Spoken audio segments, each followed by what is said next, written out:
Hello 12th class, welcome back on Saran classes. Student, मैं आपके सामने फिर हाजिर हूँ इकोनॉमिक्स की एक और न्यू क्लास के साथ। जैसा कि आपको पता है, हम डिस्कस कर रहे थे माइक्रो इकोनॉमिक्स के चैप्टर नंबर 2 को, theory of consumer behaviour. Previous class के अंदर हमने डिस्कस किया था कि डिमांड शेड्यूल क्या होता है और डिमांड कर्व क्या होता है। उम्मीद है कि आपको अच्छे से वो समझ आ गया होगा कि डिमांड कर्व और डिमांड शेड्यूल। तो उसी के बेस पर आज हम डिस्कस करेंगे कि फैक्टर अफेक्टिंग डिमांड, कि कौन कौन से फैक्टर होते हैं जो डिमांड को अफेक्ट करते हैं। हमने कुछ डेटर्मिनेट्स पढ़े थे डिमांड के। जितने भी डेटर्मिनेट्स होते हैं वो डिमांड को अफेक्ट करके चलते हैं। उन सबको आज हम डिस्कस करेंगे कि उनका क्या इफेक्ट होता है डिमांड के ऊपर अगर वो फैक्टर हाइपर होते हैं तो करते हैं आज की क्लास स्टार्ट। उससे पहले देख लेते एक मोटिवेशनल थॉट। बढ़ते चले गए जो वो मंजिल को पा गए, जो आगे कदम बढ़ाते गए तो उन्होंने अपनी सक्सेस को रिसीव कर लिया, अचीवमेंट पूरी ले ली उन्होंने।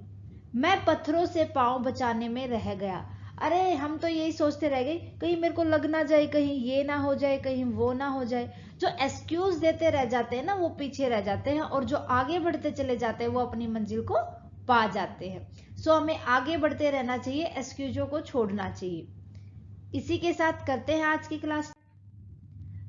ओके स्टूडेंट, हम पढ़ रहे थे फैक्टर अफेक्टिंग ऑफ डिमांड, कि कौन कौन से फैक्टर अफेक्ट डालते हैं डिमांड के ऊपर। फर्स्ट फैक्टर की अगर मैं बात करूं तो प्रोडक्ट प्राइस। अगर किसी भी गुड्स का प्राइस अगर इंक्रीज होगा तो तुम बताओ, क्या प्राइस ज्यादा होगा तो क्या तुम खरीदोगे? नहीं खरीदोगे ना। तो प्रोडक्ट का प्राइस और जितनी कमोडिटी हम खरीदते हैं या हमारे अंदर एबिलिटी होती है उसकी डिमांड करने की, तो उनके बीच में एक इनवर्स या नेगेटिव रिलेशन होता है। नेगेटिव रिलेशन का मतलब क्या होगा? अगर किसी भी गुड्स का प्राइस इंक्रीज होगा तो उसकी डिमांड हम डिक्रीज कर देंगे। भाई, हम तो तभी खरीदेंगे जब उसका प्राइस कम होगा। प्राइस कम होगा तो हम उसके लिए डिमांड ज्यादा कर देंगे। ठीक है। The price of A commodity has a inverse relation या negative relation with the amount of that commodity that buyer are willing and able to buy। जितने हम किसी भी कमोडिटी की कितनी मात्रा खरीदते हो डिपेंड करता है कि उसका प्राइस कितना है। Consumer prefer to buy more of low price commodity and less of high priced commodity। जिन कमोडिटी का प्राइस कम होता है कस्टमर उनको ज्यादा खरीदता है, जिनका प्राइस ज्यादा होता है उसको कस्टमर कम खरीदता है। The inverse relationship between price and amount of money people are willing and able to spend is known the law of demand, जो कि हम आगे पढ़ने वाले हैं। लॉ ऑफ डिमांड के ऊपर डिपेंड करके चलता है। लॉ ऑफ डिमांड यही कहता है कि कितने प्राइस पर हम किसी भी गुड्स की कितनी कमोडिटी खरीदने के एबल या हमारे अंदर उसकी विलिंगनेस होती है, वो हम आने वाली क्लास के अंदर डिस्कस करेंगे। ठीक है। नेक्स्ट देख लेते हैं कंज्यूमर्स इनकम। अब कंज्यूमर्स इनकम किस तरीके से अफेक्ट डालेगी किसी भी गुड्स की डिमांड की। तो भाई, हर कोई तभी किसी चीज को खरीद सकता है या नहीं खरीदता, ये डिसाइड करती है उसकी इनकम। भाई, पैसे कमाता कितना है? धेला मैं कमाती नहीं और खरीदने जाती हूँ गोल्ड। तो क्या ऐसा पॉसिबल है? नहीं। जब मेरी इनकम अच्छी होगी तभी मैं किसी चीज को खरीद पाऊंगी। तो सारी की सारी, अब ये हमारी एबिलिटी होती है हमारी इनकम के अकॉर्डिंग, कितनी हम गुड्स खरीदेंगे। अब जो ये हमारी एबिलिटी या जो विलिंगनेस है जिस गुड्स को हम खरीदना चाहते हैं, वो डिपेंड करती है गुड्स की नेचर कैसी है। अगर मैं बात करूं according to my income normal goods की, तो मैं नॉर्मल गुड्स से और जो मेरी डिमांड होंगी वो मेरी पॉजिटिव होंगी। मींस उनके बीच में डायरेक्ट या पॉजिटिव रिलेशन होगा। डायरेक्ट या पॉजिटिव रिलेशन किस तरीके से कहेंगे? जिन गुड्स में मेरा इंटरेस्ट है, अगर मेरी इनकम ज्यादा होगी तो मैं उसकी डिमांड बढ़ा दूंगी। अगर इनकम ज्यादा होगी तो मैं डिमांड बढ़ा दूंगी। अगर मेरी इनकम कम होगी तो मैं डिमांड को कम कर दूंगी नॉर्मल गुड्स की। ठीक है। किन की बात कर रही हूं मैं अभी? ये नॉर्मल गुड्स के बारे में। The most product there is a positive or direct connection between a consumer's income and the measure of the decency that one is willing and ready to purchase. कि भाई जो हमारी इनकम है ना normal goods के ऊपर depend करते हो, हमारी क्या हमारी एबिलिटी है, हम एबल है, रेडी हैं, या हमारी इच्छा है नॉर्मल गुड्स को खरीदने की, तो वो डिपेंड करके चलती है हमारी इनकम पे. पॉजिटिव रिलेशन होता है, मैंने अभी बता दिया. At the end of the day, for these merchandised, when income grow, the interest for the product will increase. Income बढ़ेगी तो हम इनके अंदर अपना इंटरेस्ट दिखा देंगे, खरीदना स्टार्ट कर देंगे. इनकम कम होगी तो हम इनके अंदर से इंटरेस्ट को कम कर लेंगे, डिमिनिश कर लेंगे. These are referred to as normal goods. इनको क्या कहा जाता है? ये नॉर्मल गुड्स कहा जाता है. क्लियर है? बढ़े आगे. फिर हम बात करते हैं इंफीरियर गुड. इंफीरियर गुड्स का मतलब है स्टूडेंट घटिया क्वालिटी की गुड्स. भाई जब हमारी घटिया क्वालिटी की गुड्स कब खरीदते हैं? जब हमारे पास पैसे नहीं होते. अगर हमारी इनकम कम है तो हम डिमांड करेंगे घटिया इंफीरियर गुड्स की. भाई हमारी इनकम तो बहुत ज्यादा है, क्यों खरीदेंगे हम? तो इनकी डिमांड को हम कम कर देंगे, है ना. सो however for the commodities a change in income has the opposite impact, जो inverse relationship दिखाए.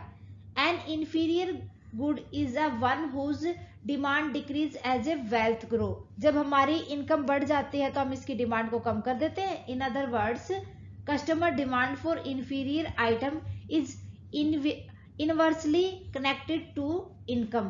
बता दिया मैंने, opposite relation होता है इनके बीच में. In economics, inferior suggest that there is a inverse association between one's income and their interest or demand for that commodities. मैंने बता दिया कि ये तो घटिया क्वालिटी की गुड्स होती है ना, तो घटिया क्वालिटी की गुड्स हम कब खरीदते हैं? घटिया क्वालिटी की गुड्स. ठीक है. अब देखो, जब हमारी इनकम कम होगी तो हम क्या करेंगे? नॉर्मल चाय खरीदेंगे. अगर हमारी इनकम इंक्रीज होगी तो हम बाग बकरी टी खरीदेंगे क्योंकि वो महंगी आती है. सो ये डिमांड के ऊपर, जो ये डिमांड है डिपेंड करती है इनकम के ऊपर. अगर इनकम ज्यादा होगी तो डिमांड बढ़ा देंगे, इनकम कम होगी तो डिमांड को कम कर देंगे. क्लियर? तो आगे देखते हैं price of related goods. Price of related goods का मतलब क्या होगा यहाँ पर? कि जो प्राइस है एक गुड्स का, जो उसके से लिंक्ड प्रोडक्ट है, उसका प्राइस किस तरीके से डिपेंड करता है. अगर एक का प्राइस बढ़ जाता है तो उसका दूसरे के ऊपर क्या इफेक्ट पड़ता है. इसमें दो चीजें आती है. एक तो आते हैं कंप्लीमेंट्री गुड्स, जो दोनों गुड्स एक दूसरे के ऊपर डिपेंड करती है, लिंकअप होती हैं. फिर आते हैं सप्लीमेंट्री गुड्स. सप्लीमेंट्री गुड्स जो एक दूसरे का सब्स्टिट्यूट होती है. ठीक है, सब्स्टिट्यूशन गुड्स. सप्लीमेंट्री नहीं, सब्स्टिट्यूशन गुड्स. तो सब्स्टिट्यूट का मतलब हमारे पास ऑप्शन होता है दूसरे का. देखते हैं. Assuming that the commodity price remain constant, there are two categories of linked product that impact demand for the commodity. कि जो एक दूसरे से लिंकअप होती है तो उनकी डिमांड, उनके प्राइस का उनकी डिमांड के ऊपर तो इफेक्ट आएगा. क्या इफेक्ट आएगा वो देखो. फर्स्ट हम बात करते हैं कंप्लीमेंट्री गुड. भाई कंप्लीमेंट्री गुड्स होते हैं जैसे ink and pen, ink and pen, car and petrol. अब देखो, अगर इंक का प्राइस बढ़ जाएगा तो क्या मैं पेन यूज करूंगी? अगर इंक का प्राइस बढ़ेगा तो मैं इंक की डिमांड कम कर दूंगी. इंक की डिमांड कम कर दी तो पेन की डिमांड अपने आप ही कम हो जाएगी. ठीक है, तो इंक का प्राइस बढ़ने से पेन की डिमांड कम हो जाएगी. अब पेट्रोल का प्राइस इंक्रीज हो जाता है तो कार की डिमांड अपने आप ही कम हो जाती है. क्लियर है? ठीक है. तो इनकी जो डिमांड होगी वो एक दूसरे के ऊपर डिपेंड करेगी. ओके. सो इन दोनों की डिमांड एक दूसरे के ऊपर डिपेंड करती है क्योंकि ये लिंकअप, जो लिंक्ड होते हैं एक दूसरे से प्रोडक्ट. सो देख लेते हैं. Complementary goods are linked product that are consumed together because their utility is reduce if consumed alone. तो इनकी यूटिलिटी कम हो जाती है अगर इनको अकेला हम खरीदते हैं, तो क्या इंक का क्या काम भाई बगैर पेन के, पेट्रोल का क्या काम बगैर कार के। तो ये एक दूसरे के ऊपर लिंक होते हैं। इसी तरीके से इनकी डिमांड एक दूसरे के ऊपर डिपेंड होती है। एक की डिमांड बढ़ती है तो दूसरे की अपने आप बढ़ेगी। एक का प्राइस बढ़ जाता है दूसरे का, तो उसकी डिमांड कम कर देते हैं, डिमांड कम कर देते हैं तो दूसरे की भी डिमांड अपने आप ही कम होगी। ठीक है। As a result if the demand for one of the two product raise, demand for the other rise as well. अगर एक की डिमांड बढ़ेगी तो दूसरे की अपने आप ही बढ़ेगी। Even though the price of this commodity stay unchange, तो प्राइस क्या होगा इनका, अनचेंज रहेगा इन कमोडिटी का, वाइस वर्सा या इसका उल्टा होगा, दोनों का चेंज हो जाएगा। एक का प्राइस चेंज होगा तो दूसरे का अपने आप ही होगा। ठीक है। फिर नेक्स्ट है सब्स्टिट्यूट गुड्स। सब्स्टिट्यूट गुड्स होते हैं स्टूडेंट टी एंड कॉफी। देखो जो एक दूसरे की जगह हम यूज कर सकते हैं वो क्या होते हैं, सब्स्टिट्यूट गुड्स होते हैं। अगर हमने टी की डिमांड बढ़ा दी तो कॉफी की डिमांड हमें कम करनी होगी। टी की डिमांड बढ़ेगी तो कॉफी की डिमांड हमारे से अपने आप ही कम हो जाएगी। तो एक ही ये दोनों का रिलेशन क्या होगा, इनवर्स रिलेशन या अपोजिट रिलेशन होगा। ये दूसरे के अपोजिट होंगे एक दूसरे के। सो ये जो डिमांड दूसरे की कम हुई ये किसके ऊपर डिपेंड करेगी, अगर प्राइस कांस्टेंट है तो तब देखेंगे जब प्राइस कांस्टेंट रखते हैं। अगर एक का प्राइस ज्यादा होता है तो दूसरे की डिमांड अपने आप इंक्रीज हो जाएगी। तो प्राइस और जो डिमांड है उनके बीच में इनका पॉजिटिव रिलेशन होगा।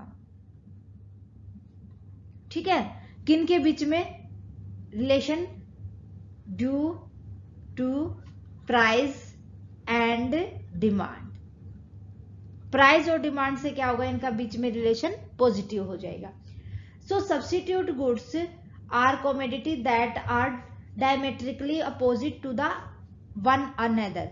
As a result if demand for one of the two product increase, दोनों में से एक की डिमांड इंक्रीज हो जाती है तो demand for the other product fall even though the price of this product stay constant. अगर इनका प्राइस कांस्टेंट रहता है, अगर प्राइस के अंदर चेंजेस हो जाता है तो दोनों की डिमांड फिर ये पॉजिटिव हो जाती है, उल्टा हो जाती है। ठीक है, मैंने समझा दिया ये, उम्मीद है कि आपको अच्छे से समझ आ गया होगा। देखो अब आगे पॉइंट, फिर आता है टेस्ट एंड प्रेफरेंस। अब जो कस्टमर है उसका टेस्ट के ऊपर डिपेंड करता है कि वो किस तरीके की गुड्स को खरीदना चाहता है। अगर उसका प्राइस इंक्रीज हो जाता है तो वो अपने टेस्ट और प्रेफरेंस के अकॉर्डिंग अपनी डिमांड को रख सकता है। ठीक है, तो उसके टेस्ट के अकॉर्डिंग वो अपनी डिमांड को इंक्रीज कर देगा। अगर उसका टेस्ट नहीं होगा, प्रेफरेंस नहीं होगी, तो वो डिमांड कम हो जाएगी। टेस्ट एंड प्रेफरेंस बढ़ती है तो डिमांड भी बढ़ेगी, टेस्ट एंड प्रेफरेंस कम हो जाता है देन डिमांड भी कम हो जाएगी। फेवरेबल चेंज होगा, अब पॉजिटिव चेंज होगा दोनों के अंदर। अब favourable change in taste and preference of consumer lead to increase in demand. ठीक है, फेवरेबल होगा डिमांड के में। while the opposite happening when there is a negative change in taste and preference of consumer। अगर negative होगा तो उसके अंदर भी, डिमांड के अंदर भी नेगेटिव होगा। ओके, फिर बात करते हैं एक्सेप्टेशन की।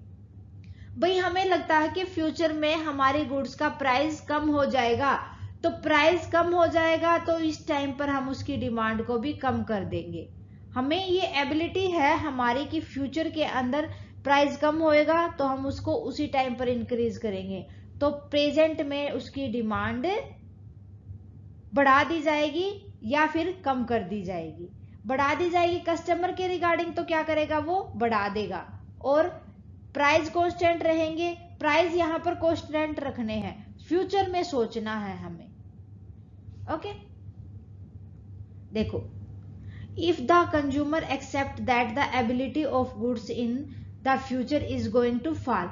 अब देखो, अब ये दूसरा फैक्ट है कि कस्टमर को लगता है कि जो उसकी गुड्स है वो फ्यूचर में कम हो जाएगी, जो उसकी गुड्स है फ्यूचर में कम हो जाएगी, खत्म हो जाएंगी, तो क्या करेगा, इस टाइम पर उसकी डिमांड ज्यादा कर देगा, बढ़ा देगा। His present demand of the goods would increase. अगर उसको लगता है कि फ्यूचर में बहुत ज्यादा गुड्स मिलेंगी मुझे, तो वो उसकी डिमांड को इस टाइम पर कम कर देगा। कीपिंग दिस प्राइस कांस्टेंट, यहाँ पर प्राइस को हमें कांस्टेंट रखना है, प्राइस को हमें नहीं लेके चलना। प्राइस यहाँ क्या मान के चलना है कि प्राइस आर कांस्टेंट सभी कंडीशन में। वैसे मैंने समझा दिया है कि प्राइस बढ़ेगा तो क्या इफेक्ट होगा, क्लियर है। एक्सेप्टेशन अगर प्राइस को छोड़ के करे तो अगर हमें लगता है, देखो जब सेल आती है, सेल के टाइम पर हम यही सोचते हैं ना कि जल्दी से आज ही खरीद लेते हैं, आज ही गुड्स की डिमांड कर लेते हैं, तो आज के दिन डिमांड को इंक्रीज कर देंगे क्योंकि कल का क्या पता वो चीज हमें मिले या ना मिले। तो ये एक्सेप्टेशन होती है, वो डिपेंड करती है, ठीक है, गुड्स के ऊपर। सो स्टूडेंट, उम्मीद है कि आपको अच्छे से समझ आ गए कि कौन कौन से फैक्टर डिमांड को अफेक्ट करके चलते हैं। सो आज के लिए बस इतना ही। उम्मीद है कि आपको हर एक पॉइंट अच्छे से क्लियर होगा।